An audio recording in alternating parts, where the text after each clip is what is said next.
So for the first web-based resource that I found this website called Baamboozal. And to kind of address one of the issues that I think a lot of teachers have, which is always finding interactive games or engaging things to keep students on task while they're also trying to go through the content. I think this might be a good way for students to be able to go back and maybe review some of the content that you've covered previously, maybe even get them to be able to play um, cooperatively in terms of teams, similar to what you would do if you were wanting to do something like Jeopardy. Okay, you could break them up into teams and things like that. But let's just kind of go through it real quick. So, the first thing you would do is you would sign up for free and create your account. Okay, go through all that and sign up. Or once you've done that, then you can sign in.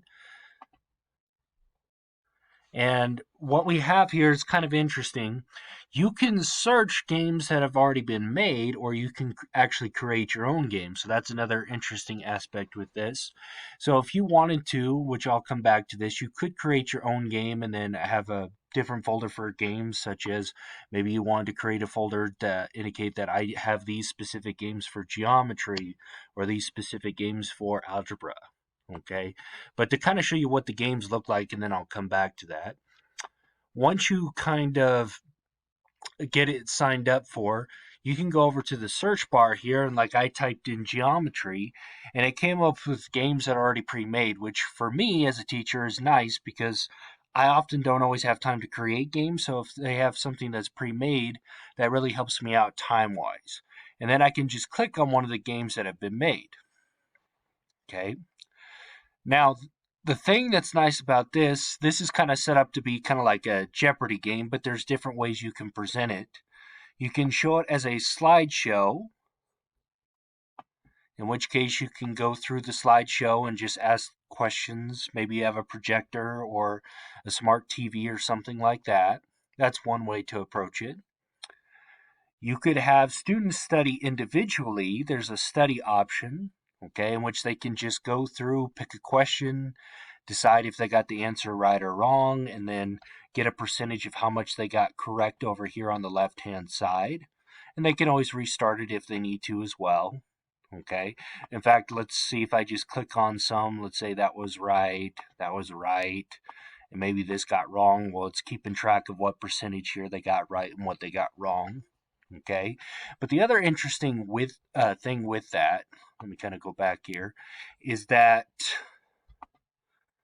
getting back to the game, this game code here on their devices, if they just go to Bamboozle, they have the option. You can type it into Google, Bamboozle game code or whatever. You have the option to enter in this game code, and that will take you to this exact game. In fact, let me see if I can just do that.